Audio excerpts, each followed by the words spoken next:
તો અહીંયા ભગવાન કૃષ્ણ અને બલરામ બંને ભાઈઓને સાંદીપની ઋષિના આશ્રમની અંદર ભણવા માટે મોકલ્યા છે. ગુરુદેવના આશ્રમમાં ગુરુદેવની સેવા કરવાનો ભાવ પ્રગટ થયો. વિદ્યાભ્યાસ પ્રાપ્ત કરવા માટે ગુરુદેવના આશ્રમમાં ભગવાન કૃષ્ણ અને બલરામ રહ્યા. દેખો, ભગવાન પોતે જ જ્ઞાનનો અવતાર છે. એમને કઈ જ્ઞાન લેવા માટે ગુરુદેવના આશ્રમમાં જાય તો જ્ઞાન મળે એવું તો કઈ હતું નહીં. જે સ્વયં પોતે જ્ઞાનનું બીજું રૂપ છે, સ્વયં બ્રહ્મ છે, જેના દ્વારા યા તો જેના જ્ઞાનના પ્રકાશથી આખા જગતની અંદર અંજવાળું પથરાય છે, એને ગુરુદેવના આશ્રમમાં જવું પડે વિદ્યાભ્યાસ કરવા માટે. પણ અહીંયા ભગવાન આપણને એમ કહેવા માંગે છે કે તમારે કંઈક પ્રાપ્ત કરવું છે, કંઈક મેળવવું છે, જ્ઞાન જોઈએ છે, વિદ્યા જોઈએ છે, ગુણવાન બનવું છે, તો તમારે ગુરુદેવની પાસે જવું પડશે. હું પોતે જ આવું છું તો જગતના લોકોને ભગવાન કહેવા માંગે કે તમારે પણ જવું પડશે. કારણ કે કંઈક પ્રાપ્ત કરવા માટે શરણાગતિનો ભાવ સ્વીકારવો પડશે. ગુરુના શરણે થઈ જશે એને જ્ઞાનની પ્રાપ્તિ થશે. કારણ કે જે ગુરુના શરણે જાય એને એક અભય પદ મળે. જે ગુરુના શરણે જાય એને અભય પદ મળે. એકવાર ગુરુ ઉપર વિશ્વાસ બેસી જાય, એકવાર ગુરુના આપેલા મંત્ર ઉપર ભરોસો બેસી જાય અને એ ગુરુ ઉપરનો વિશ્વાસ, મંત્ર ઉપરનો ભરોસો અને મંત્રનો અખંડ જપ એ તમને સિદ્ધિઓ અપાવી દે. એ મંત્રનો અખંડ જપ એ તમને સિદ્ધિઓ અપાવી દે. અને એ સિદ્ધિઓ એવી હોય કે જે તમને મોક્ષ માર્ગે દોરી જાય, સન્માર્ગે દોરી જાય. એકવાર ગુરુ જો આપણો હાથ ઝાલી લે તો ગુરુ સામે ચાલીને આપણને એમ કે, ચિંતા ન કરતો દીકરા, તારો ગુરુ તારી સાથે છે, હાલ તને હાથ પકડીને મોક્ષ માર્ગ બતાવું. વિચાર કરો, આટલો બધો વિશ્વાસ આ જગતમાં તમને બીજે ક્યાંથી મળે કે જે આપણને મોક્ષના દરવાજા સુધી પહોંચાડી દે? આવડો વિશ્વાસ આપે કોણ? અમારા મૂળદાસ બાપુ એમ કહે, આવડો વિશ્વાસ બીજું કોણ આપે? આવડો વિશ્વાસ બીજું કોણ આપે? આવડો વિશ્વાસ બીજું કોણ આપે? આવડો વિશ્વાસ બીજું કોણ આપે? જીવ આવે ને જાય એને કોણ રોકે રે? જીવ આવે ને જાય એને કોણ રોકે રે? જીવ આવે ને જાય એને કોણ રોકે રે? જીવ આવે ને જાય એને કોણ રોકે રે? આવડો વિશ્વાસ બીજું કોણ આપે રે? આવડો વિશ્વાસ બીજું કોણ આપે રે? આવડો વિશ્વાસ બીજું કોણ આપે રે? આવડો વિશ્વાસ બીજું કોણ આપે રે? જય ગુરુદેવ.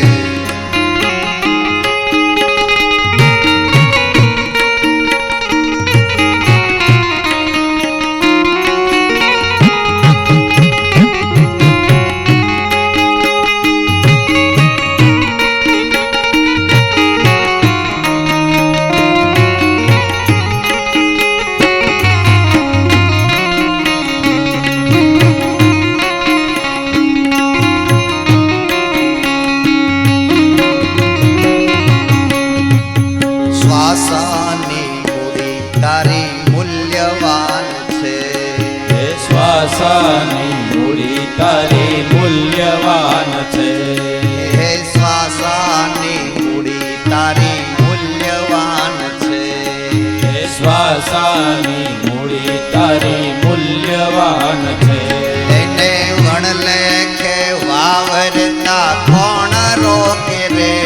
એને વણલેખે વાવર વાવરતા કોણ લેખ રે એને વણ લેખે વાવરતા કોણ રોકે રે એને વણ લેખે વાવરતા કોણ રોકે રે આવડો વિશ્વાસ બીજું કોણ આપે રે હે આવડો વિશ્વાસ બીજું કોણ આપે રે હે આવડો વિશ્વાસ બીજું કોણ આપે રે હે આવડો વિશ્વાસ બીજું કોણ આપે રે જય હો.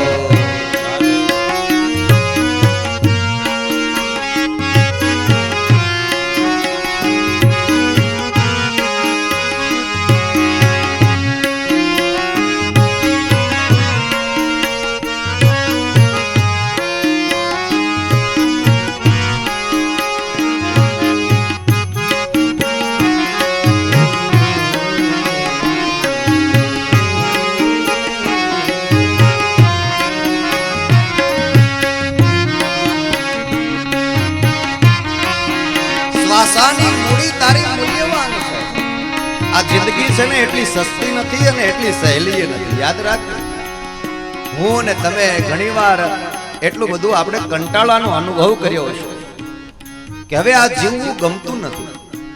અને જીવનમાં જેથી કંટાળો આવે તેથી જો સદગુરુના જ્ઞાનનો સ્પર્શ થઈ જાય તો એ જ કંટાળો પ્રસન્નતામાં પરિવર્તિત થઈ જાય. એ જ કંટાળો નથી. આપણે ઘણીવાર કહેતા કે કઈ ગમતું નથી તો હાલને મને એમ થયું કે ગુરુદેવના દર્શન કરી આવું અને એ ગુરુદેવની બે વાણી સાંભળી લઈએ ત્યારે ખબર પડે કે આ જીવનનો કંટાળો કઈ કામનો નથી. આ શ્વાસાની મૂડી બહુ મૂલ્યવાન છે. ઘણા લોકોને એવો વિચાર આવે હવે જીવવું ગમતું નથી, મરી જાવું છે. તે દિવસે સદગુરુના જ્ઞાનના બે શબ્દો સાંભળવા મળી જાય અને એ ગુરુ એમ સમજાવે કે એટલું જીવન સસ્તું છે તો મરી જાવું છે. આ મળ્યું છે તો એમને એમ નથી મળ્યું. અનંત જન્મના પુણ્ય ભેગા થયા ને ત્યારે મળ્યું છે. તો એને સાચવતા શીખી જા, એને યોગ્ય માર્ગે વાપરતા શીખી જા. એ કઈ રીતે વાપરવું આ જીવનને એ આપણને સદગુરુનું જ્ઞાન શીખવાડે. અમૃતનો કુંભ તારી નાભીમાં ભર્યો, અમૃતનો કુંભ તારી નાભીમાં ભર્યો, અમૃતનો કુંભ તારી નાભીમાં ભર્યો, અમૃતનો કુંભ તારી નાભીમાં ભર્યો. ઢોળાય છે ધૂળમાં એને કોણ રોકે રે, ઢોળાય છે ધૂળમાં એને કોણ રોકે રે, ઢોળાય છે ધૂળમાં એને કોણ રોકે રે, ઢોળાય છે ધૂળમાં એને કોણ રોકે રે. આવડો વિશ્વાસ બીજું કોણ આપે રે, આવડો વિશ્વાસ બીજું કોણ આપે રે, આવડો વિશ્વાસ બીજું કોણ આપે રે, આવડો વિશ્વાસ બીજું કોણ આપે રે. જય હો.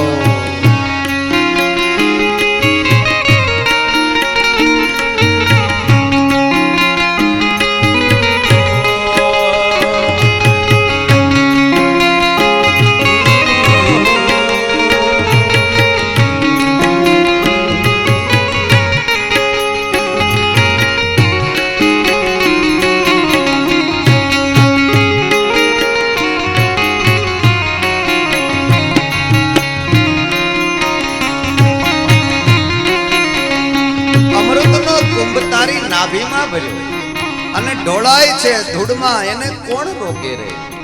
મારી ને તમારી બધાની નાભીમાં એક અમૃતનો કુંભ તો પડ્યો જ છે. પણ એ અમૃતના કુંભમાંથી ઝરણું ક્યારે વહેતું થાય તો કે જ્યારે સદગુરુ આપણને આત્મજ્ઞાન કરાવે ત્યારે વહેતું થાય. એ અમૃતના કુંભનું ઝરણું જો વહેતું ન થયું અને આમને આમ અજ્ઞાનના અંધકારમાં જીવન પસાર થઈ ગયું તો સમજવાનું કે એ અમૃતનો કુંભ ધૂળમાં ઢોળાણો છે. પણ જો સન્માર્ગમાં પ્રેરિત થયું અને આ મન યોગ્ય માર્ગે વળ્યું અને નબળા વિચારો બંધ કરતું થયું તો સમજવાનું કે એ અમૃતના કુંભને સદગુરુનું જ્ઞાન સ્પર્શી ગયું અને એમાંથી જાગૃત થતા અમૃતના ઝરણા વહેતા થયા અને એ ધૂળમાં ઢોળાણો ન કહેવાય, એ યોગ્ય માર્ગે મોક્ષ માર્ગે લઈ ગયો કહેવાય. પરાની વાણી તારા પિંડમાંથી બોલે, પરાની વાણી તારા પિંડમાંથી બોલે, પરાની વાણી તારા પિંડમાંથી બોલે, પરાની વાણી તારા પિંડમાંથી બોલે. એ વિવેકની ભાષા બીજું કોણ શીખાવે, વિવેકની ભાષા બીજું કોણ શીખાવે, એ વિવેકની ભાષા બીજું કોણ શીખાવે, વિવેકની ભાષા બીજું કોણ શીખાવે. આવડો વિશ્વાસ બીજું કોણ આપે રે, આવડો વિશ્વાસ બીજું કોણ આપે રે, હે આવડો વિશ્વાસ બીજું કોણ આપે રે. આવડો વિશ્વાસ બીજું કોણ આપે રે. પરાની વાણી તારા પિંડમાંથી બોલે, જેદી આ શરીર અયોગ્ય વાણી બોલે અથવા તો વિવેક ચૂકે અથવા તો માર્ગ ભૂલે, તેથી વિવેકની ભાષા કોણ શીખાવે. તુલસીદાસ એમ કહ્યું હતું ને કે બિનુ સત્સંગ વિવેક ન હોય. સત્સંગમાં જાય અને વિવેક મળે તો સત્સંગ ક્યાં મળે, તો કે જ્યાં સદગુરુનું શરણું સ્વીકાર્યું હોય ને ત્યાં સત્સંગ મળે, અને એ સત્સંગમાં જાય તો વિવેક મળે. એટલે હું ને તમે જો વાણી ચૂક્યા હોઈએ અને હું ને તમે જો ક્યાંક વાણીમાં સંયમ ગુમાવતા હોય ને કોઈને અપમાનિત થઈ જાય, કોઈને મન દુઃખ લાગી જાય, કોઈના દિલને ઠેસ પહોંચે એવી જો કડવી વાણી બોલતા થયા હોય ને, તો જો સદગુરુનું જ્ઞાન સ્પર્શી જાય ને તો વિવેકની ભાષા શીખવા મળે. તો સદગુરુનું જો જ્ઞાન મળી જાય ને તો કોની સામે કેમ બોલવું, કેમ બેસવું, કેમ વાતો કરવી, આ આપણને સદગુરુનું જ્ઞાન શીખાવે. તમે સદગુરુની પાસે જાઓ તો તમારે કેવી રીતે બેસવું ને એ પણ તમને શીખવા મળે, કેમ જીવવું એ તો મળે. અને છેલ્લે જ્યારે સદગુરુની પરાકાષ્ઠા પહોંચી જાય કૃપાની, તે દિવસે કેમ મરવું ને એ જ્ઞાન સદગુરુ આપે છે. એ જ્ઞાન કેમ મરવું એ સદગુરુ બતાવે. મળ્યો છે મંત્ર તને શ્રી ગુરુ મુખે, મળ્યો છે મંત્ર તને શ્રી ગુરુ મુખે, મળ્યો છે મંત્ર તને શ્રી ગુરુ મુખે, મળ્યો છે મંત્ર તને શ્રી ગુરુ મુખે. એને રહેણીનો અભ્યાસ કોણ કરાવે, એને રહેણીનો અભ્યાસ કોણ કરાવે, એ રહેણીનો અભ્યાસ કોણ કરાવે, રહેણીનો અભ્યાસ કોણ કરાવે. આવડો વિશ્વાસ બીજું કોણ આપે રે, આવડો વિશ્વાસ બીજું કોણ આપે રે, હે આવડો વિશ્વાસ બીજું કોણ આપે રે. આવડો વિશ્વાસ બીજું કોણ આપે રે. મળ્યો છે મંત્ર તને શ્રી ગુરુ મુખે. જેને સદગુરુનો મંત્ર મળે એને સમજવાનું કે હવે આ ભવસાગર પાર કરવા માટે મને એક યંત્ર મળ્યું આ આધુનિક યુગમાં. અને એ જ્યારે મળી જાય ત્યારે રહેણીનો અભ્યાસ કોણ કરાવે, રીતભાત પણ ગુરુ શીખાવે. યાદ રાખજો, કોઈ ગુરુ તમે ધારણ કર્યા હોય તો એ બધા સદગુરુની કઈ એવી અપેક્ષા ન હોય કે આ બધાને હું સંન્યાસી બનાવી દઉં. એ બધાય તમે એના પાસે મૂળ અભ્યાસ કરવા જાઓ, એના પાસે જ્ઞાન લેવા જાઓ તો સદગુરુ તમને એ શીખાવે કે તમારું કર્તવ્ય ચૂક્યા વગર ભજન કરો, કર્તવ્ય ચૂકીને નહીં. તમે પરિવારમાં રહેતા હો તો કઈ પરિવારમાંથી તમને વિખૂટા પાડી દેવાનો ભાવ સદગુરુ કોઈ દી ન કરે. એનાથી તમને અલગ કરી દેવાનો ભાવ કોઈ દિવસ ન કરે. પરિવારમાં રહો, તમારું કર્તવ્ય બજાવો અને ભજન કરો ને એ ભજનમાંથી મોક્ષ માર્ગ મેળવો. એટલે રહેણીનો અભ્યાસ કોણ કરાવે? એ સદગુરુ શીખાવે આપણને. કેમ વ્યવહારમાં રહેવું, કેમ રીતભાત રહેવી, કેવી રીતે ભજન કરવું. આ સંસારના કડવા ઝેરના ગુટડા પીતા પીતા આપણને ભજન કરે અને તાકાત અપાવે ને એનું નામ સદગુરુ છે.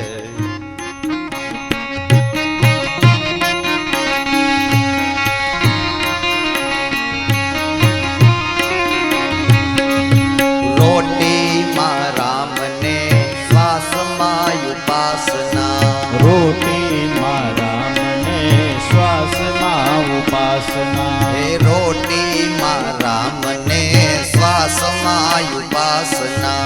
રોટીમાં રામને શ્વાસમાં ઉપાસના. એ રહેણીના દાવે તને કોણ રમાડે? રહેણીના દાવે તને કોણ રમાડે? એ રહેણીના દાવે તને કોણ રમાડે? રહેણીના દાવે તને કોણ રમાડે?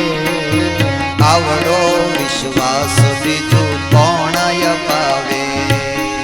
આવડો વિશ્વાસ બીજું કોણ અપાવે? એ આવડો વિશ્વાસ બીજું કોણ આપે રે? આવડો વિશ્વાસ બીજું કોણ આપે રે? રોટીમાં રામ અને શ્વાસમાં ઉપાસના.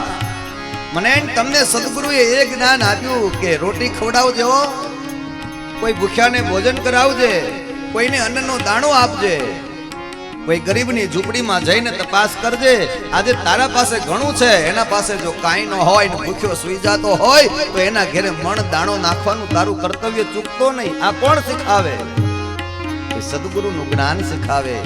જેને આપણે ભલાઈની વાત કહીએ, જેને આપણે પરોપકારનું કાર્ય કહીએ.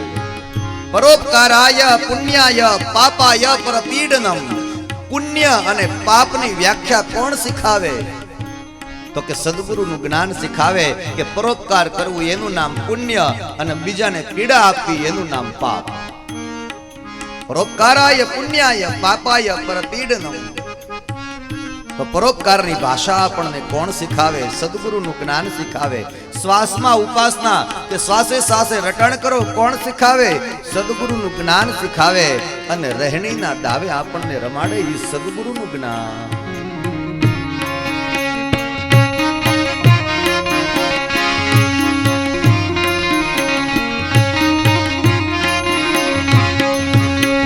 નામ વચનનો મહિમા મોટો.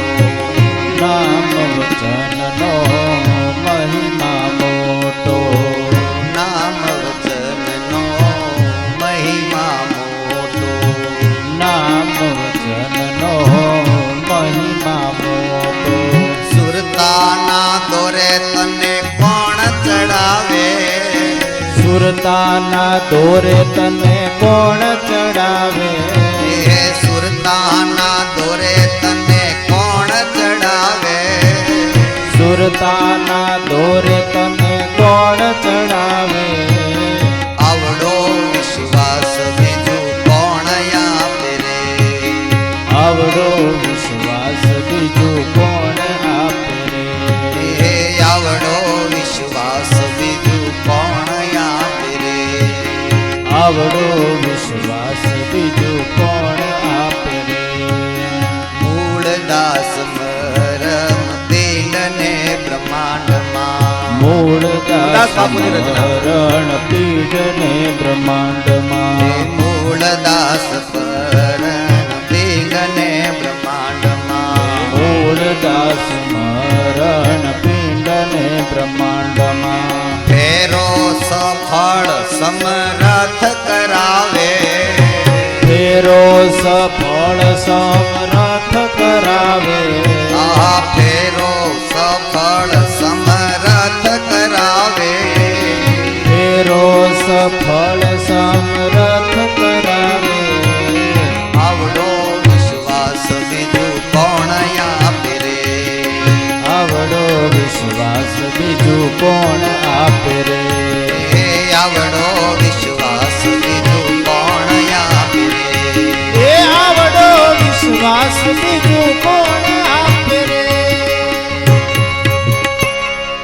આવડો વિશ્વાસ બીજું કોણ આપે ને આ ફેરો સફળ બીજું કોણ કરાવે? તો કે જેના ગુરુ સમર્થ હોય ને એ ફેરો સફળ કરાવી દે. સુરતાના દોરે તને કોણ ચડાવે?